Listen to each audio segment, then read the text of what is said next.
Pada suatu masa, di sebuah desa kecil yang dikelilingi oleh hutan lebat, hiduplah seorang gadis bernama Rania. Ia adalah gadis yang baik hati, tetapi nasibnya tidak sebaik hatinya. Sejak kecil, ia tinggal bersama ibunya yang pemarah dan serakah. Ibunya, yang hanya peduli pada harta, sering memaksa Rania bekerja keras tanpa memberi kasih sayang. Setiap hari, Rania harus pergi ke hutan untuk mengumpulkan kayu bakar dan mencari buah-buahan. Hutan itu terkenal angker, tetapi Rania tidak punya pilihan lain. Suatu hari, saat ia berjalan lebih jauh dari biasanya, ia menemukan sebuah batu besar di tengah hutan. Batu itu berbeda dari yang lain.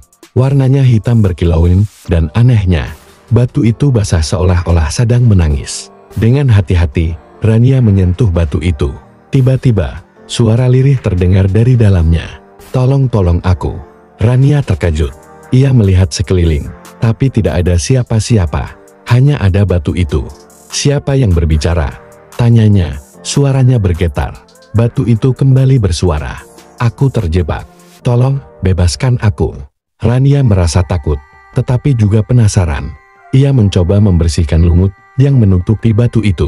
Semakin ia mengusap permukaannya, semakin jelas suara tangisan yang terdengar. Tiba-tiba, angin bertiup kencang, dan langit mendung. Hutan seolah-olah berbisik kepadanya. "Jika kau ingin tahu kebenaran, datanglah kembali saat bulan purnama." Suara itu berbisik sebelum akhirnya menghilang. Malam itu, Rania kembali ke rumah dan menceritakan apa yang ia alami kepada ibunya. Namun, ibunya hanya tertawa sinis. Jangan bodoh. Itu pasti hanya suara angin," katanya. Tapi Rania tidak bisa menghilangkan perasaan aneh di hatinya. Saat bulan purnama tiba, ia kembali ke hutan seorang diri. Di bawah cahaya bulan, batu itu tampak lebih bercahaya daripada sebelumnya.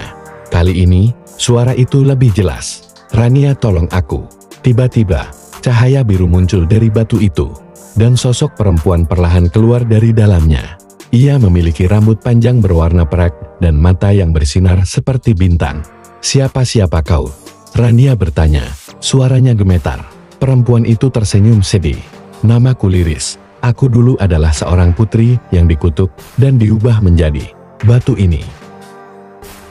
Kutukan sang putri. Rania terkejut. Ia duduk di dekat batu dan mendengarkan dengan penuh perhatian. Liris mulai bercerita. Bertahun-tahun yang lalu, ia adalah putri dari sebuah kerajaan yang makmur. Ia dikenal karena kecantikannya, tetapi juga karena kebaikan hatinya. Banyak pangeran ingin menikahinya, tetapi ia menolak mereka semua karena ia ingin memilih jodohnya sendiri. Namun, seorang penyihir jahat bernama Morgana tidak senang dengan keputusan itu. Morgana ingin putri menikah dengan pangeran pilihannya, seorang pria tamak yang haus kekuasaan. Ketika putri Liris menolak, Morgana marah besar. "Jika kau tidak mau memilih seorang suami, maka kau tidak akan pernah memiliki siapapun," katanya sebelum mengayunkan tongkat sihirnya. Dalam sekejap, putri Liris berubah menjadi batu. Seluruh kerajaan mencari putri mereka, tetapi tidak ada yang menemukannya. Seiring berjalannya waktu, kerajaan itu runtuh, dan hutan tumbuh di atasnya, menyembunyikan keberadaan Liris. "Aku telah terjebak di sini selama ratusan tahun," kata Liris dengan suara lirih. "Kutukanku hanya bisa dipatahkan oleh seseorang yang memiliki hati yang tulus dan tidak menginginkan kekuasaan atau harta." Rania merasa iba. Ia bertanya, bagaimana cara membebaskan putri itu? Liris menjawab, "Kau harus mencari kristal, cahaya yang tersembunyi di dalam hutan gelap. Tapi hati-hati, banyak bahaya yang menanti."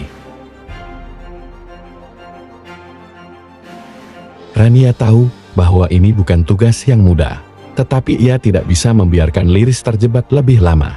Maka, ia pun berangkat menuju hutan gelap. Dalam perjalanan, ia menghadapi berbagai rintangan.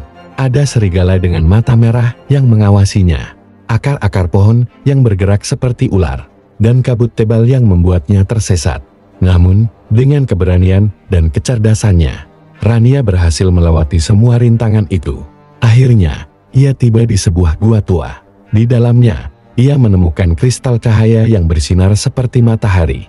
Tapi ketika ia hendak mengambilnya, seekor burung gagak hitam besar muncul dan berbicara. "Siapa yang berani mengambil kristal cahaya?" Suara gagak itu menggelegar. Rania tidak takut. Aku mengambilnya bukan untuk diriku sendiri, tetapi untuk menyelamatkan seseorang yang dikutuk secara tidak adil, katanya dengan mantap. Burung gagak itu menatapnya tajam, lalu berkata, jika itu benar, maka kau layak memilikinya. Kristal cahaya pun bersinar lebih terang, dan Rania membawanya kembali ke hutan tempat batu liris berada. Saat Rania menaruh kristal cahaya di atas batu, kilatan cahaya menyelimuti hutan. Batu itu mulai retak, dan dalam sekejap, liris terbebas dari kutukannya. Ia berdiri di hadapan Rania dengan air mata kebahagiaan. Terima kasih, Rania, kau telah menyelamatkanku. Namun, sebelum mereka bisa merayakan kebebasan liris, hutan mulai berguncang. Tiba-tiba, bayangan gelap muncul Morgana. Aku tidak akan membiarkanmu pergi begitu saja. Penyihir itu berteriak. Tetapi kali ini, Liris dan Rania tidak takut. Dengan kekuatan kristal cahaya, mereka mengalahkan Morgana, dan penyihir itu menghilang selamanya. Liris yang kini telah bebas mengajak Rania untuk hidup bersamanya. Tetapi Rania memilih untuk tetap tinggal di desanya. Sebagai tanda terima kasih, Liris memberikan Rania anugerah, sebuah kalung kristal yang bisa memanggilnya kapan saja. Sejak hari itu, hutan yang dulu angker berubah menjadi tempat yang penuh kedamaian. Batu menangis itu kini telah hilang, tetapi kisahnya tetap dikenang oleh semua orang.